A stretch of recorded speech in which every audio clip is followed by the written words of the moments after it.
My name is David Smith. I'm the founder of Plate Pros, and we're a 360-degree moving environment production services company and stock footage library. Plate Pros has been around under a different name, which was Third Law Productions, since 2017, but we've been in the array game really since about 2006. Gotcha. And is that a full space? Are there a lot of people in that space?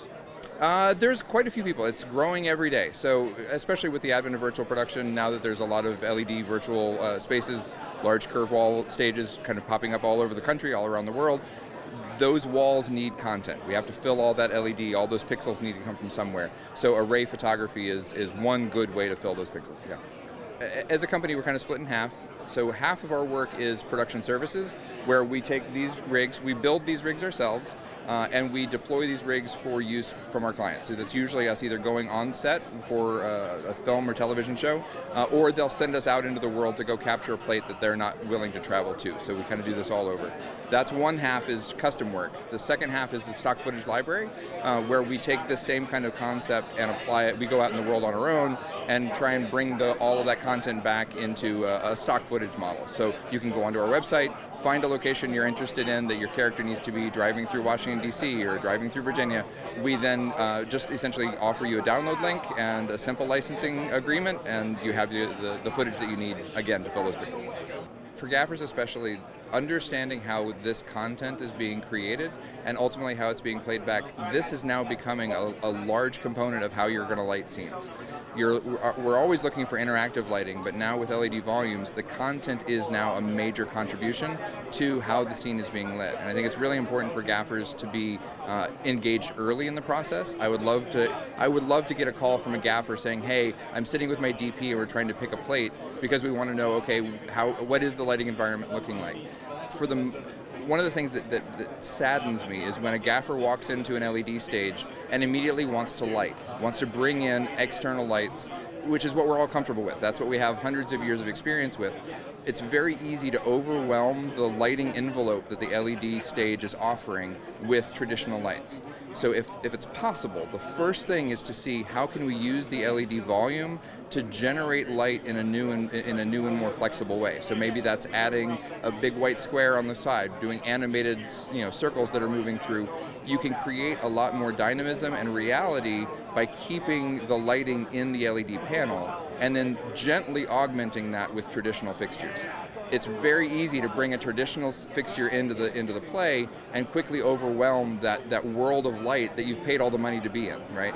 So it's important to start minimal and add slowly. But more than anything, I want to hear gaffers be involved in the conversation early, because that has a radical impact on how everybody approaches the technique. So this content, really just think of it as it's a new line of gels, it's a new line of fixtures. This is part of the lighting world, and I really want to make sure that gaffers are involved. This is kind of odd. My world is a much smaller world. I shoot all my stuff on Panasonic, Lumix, GH5s, and then lo and behold, I see a rig here that's got BGH1s. So tell me about that. Well, Lumix and Panasonic go back as far as when we formed the company originally. My first array work was with the GH2. So we've advanced GH2 to GH4, GH4 to GH5S, and then we were honored to be included as part of the development for the BGH1, which is what we have here. So this is 17 BGH1s in a single array, and one of the features that we really requested as part of the development was networkability. We can control the entire array as a single camera from one app, rather than having to go in and change the settings of each one individually. So that makes it incredibly efficient for us when we're actually out driving to make changes to the settings of the cameras as we go. So yeah, Lumix has been a great partner for us for a long time. That's wild, because normally I think of these arrays as being, a whole bunch of reds. So tell me about how this differentiates or why this is a good mechanism. Yeah. Because we're a library, and that's kind of our core business, street legality becomes really important to us. So that limits what kinds of platforms we can mount the array to. I can't really go to a Grip Tricks and be able to drive that down the freeway without having police escorts. So we need to keep all of our rigs as light as possible.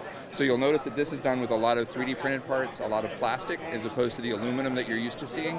That's specifically to keep the weight down so that we can be in still a compact package that can be still maintaining street legality. A lot of times we'll mount this physically to the glass of a rental car. If we were to do 9 reds, they're a lot heavier. So that weight actually has a detrimental impact on how many different places we can put the cameras. So it's the fact that this camera with lens weighs just barely a pound. That means 17 of them is still within the range of what this kind of head and this kind of envelope can handle. So that weight factor is a really big component. But we're still getting image quality out of it that is on par with everything else is out there. It's a more compressed camera, but for a background plate, we find that that's actually still very acceptable. And now you have a rig behind there that looks like like a black arm type of thing. What's going on there? So this is one example of different ways that we can deploy the array concept. So that's 3 cameras that's on a stabilized head. In this case, it's the Ronin 2 for the motorcycle work. So that allows us to create more of that dynamic feel, zipping in and out through traffic.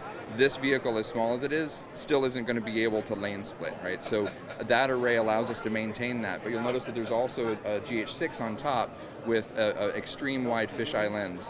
That allows us to maintain the gimbal is going to remove the motion of the motorcycle.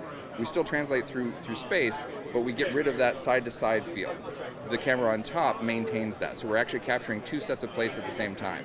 One set that you want to feel like you're moving side-to-side with the rider, the other plate that you want to be more kind of car-to-car where things should be stable. So we're looking at, again, it's how many different ways can we try and solve the problem shot to shot to shot. So name drop a little bit for me. Sure. So we've been in business for a long time, whether it's TV, whether it's features. Over the history of our company, we've participated in over 2,000 productions, so we can name drop for quite a long list. So the Joker series is one that's fairly recognizable. Stranger Things, we were part of The Irishman. We've been a part of a lot of high-profile projects, but we do a lot of Hallmark movies, and we do a lot of student productions, and so we like to consider ourselves filmmakers for the 90%, not just for the top 10%. We want to make something that's affordable and available. That's really where the library comes in. That's a really low barrier to entry to be able to get high quality footage that you can use in a project that might not be able to afford bringing us out for a full day. I really appreciate the aspect of making things accessible for a larger audience. And how do you work with students, if at all? Sure, we absolutely do. So for me, I actually used to teach video production for high school in a past life. So student interaction, that's something we've never turned a client down on price. We want to bring everybody in and help them understand how to use this technology, how to expand their storytelling options. So reach out. There's no one will ever insult us by calling and saying, hey, I've got this passion project. We're happy to support really, honestly, anything that comes in. Fantastic. Thanks so much. Thanks for your time, man.